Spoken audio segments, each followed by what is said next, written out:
We came to Asturias for the first time back in 1993, or maybe it was 1992. I say we because there were 3 of us. Then at the end of the summer, everyone went back and got a real job, except me. So once more I was the last one at the party, which had by then become the sad, recurring metaphor of my life. But it was fun while it lasted. Oh yeah, we went to the Romerias, Gijón, Quintes, La Pola, all those villages. And it wasn't before long that I was pouring cider into 2 glasses held behind my back. I was a real clown back then. It came natural.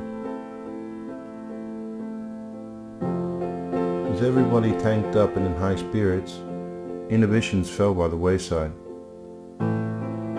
People actually approached me and tried guessing where I was from. 9 times out of 10 they got it wrong.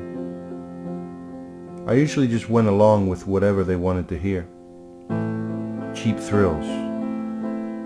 It was useless trying to have any meaningful conversation.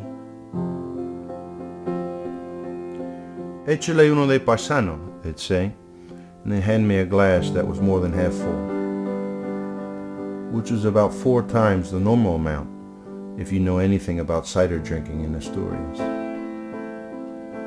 But as I never refused, the glass was quickly followed by another, and another. One guy liked to shake up the bottle with just the dregs left in it, and pour that in the glass. We'd laugh our asses off as someone passing by was offered the glass and unknowingly drank it down. Sometimes the gag was on one of us. But after half a dozen bottles, no one seemed to care too much.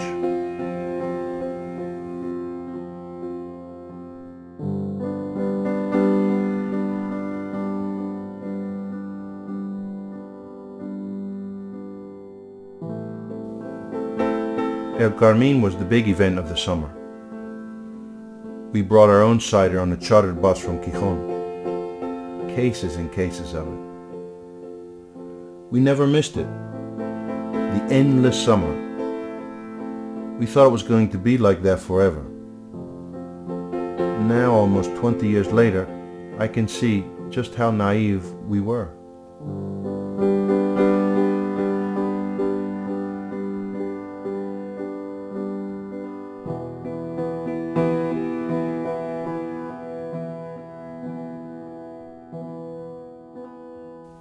I can't really say what the purpose of documenting these Romerias was.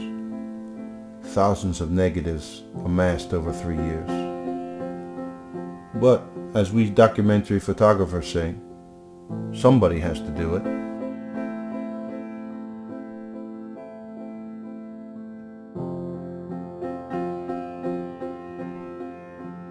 Eugeni Forcano did Fiest Mayor. Ramon Massats had his San Fermines. But those don't focus exclusively on the young people. Nathaniel Welch's Spring Broke probably comes closest. Not like any of this matters anyway.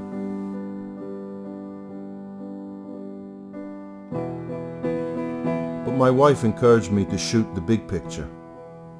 The charangas, the families with the food spread out on the picnic blankets. Something more commercial. But I was stubborn. It had to be this. It had to be now. There was a real urgency about it. I was approaching 40.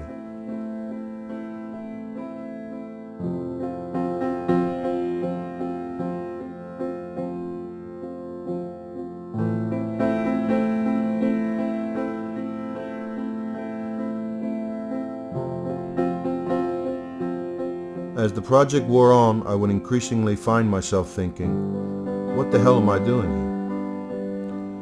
My wife and baby daughter were at home in bed, and there I was, at 2 a.m. with a camera in one hand and a drink in the other, or I was driving at some ungodly hour trying to get to a romeria before dawn. This signaled the beginning of the end. Things were losing their interest. It wasn't fun anymore. Maybe I was just getting too old. Then last year, at El Carmen, I fell waist deep into a ditch and almost killed myself. I can still hear the cackling laughter of the girls who saw me in that sorry state. Now at age 40, it's time to pass the baton.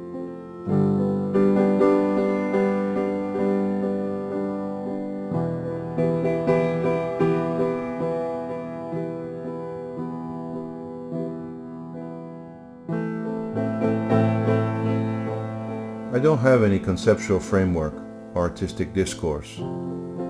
Still, it always amazes me to hear how eloquently people can explain what they do. Everybody nowadays has to have an artist statement. There was a time when photography was quite capable of suggesting meaning by itself. That way, everyone can draw their own conclusions.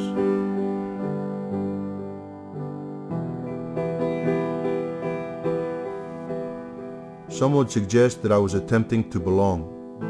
Belong to what, I might ask? No, I never felt comfortable there. I don't like crowds. In the Giranguelo, I found it to be downright hostile. It was like going into a war zone. If it weren't for the fact I was photographing there, I wouldn't have gone. By the time I started working on this project, it was already too late. I was no longer in the mix, to use an antiquated expression, which brings up one of the great debates of photographic praxis. Do you have to be a part of the scene that you're photographing? Some would argue yes, others no. Each photographer will have to figure it out for himself. Maybe it all comes down to guts and access.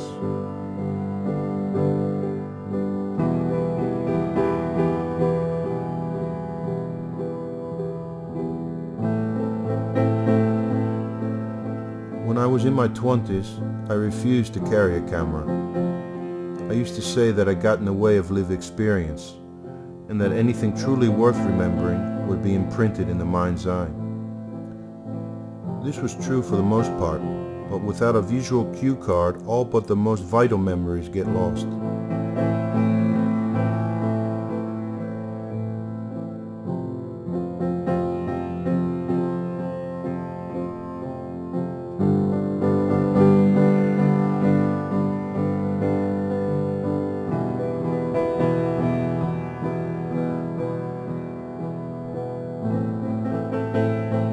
There came a moment in my life when I decided to become a spectator. Actually, it was a health problem that made the decision for me. Now the camera seemed to offer a new lease on life.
grassroots Christian once told me that life was basically a process of accepting what you weren't going to ever get to do in life.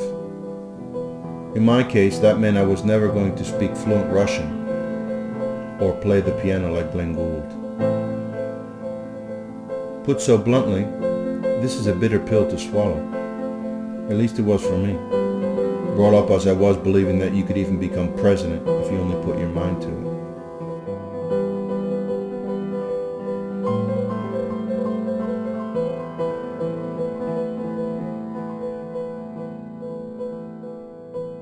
Being young, the Romeria is the place where everything is possible, or at least everything seems possible. It is the locus of lived experience. It is the antithesis to what the grassroots Christian told me. It is a Greek tragedy unfolding ad infinitum the whole night through. Why hasn't anyone written a PhD thesis about it? Any dream is permissible in the heart of a fool. I can almost hear Dean Martin singing the lyrics. Dean who? A little before my time. Tra-la-la-la-la. The night is still young, and so it is.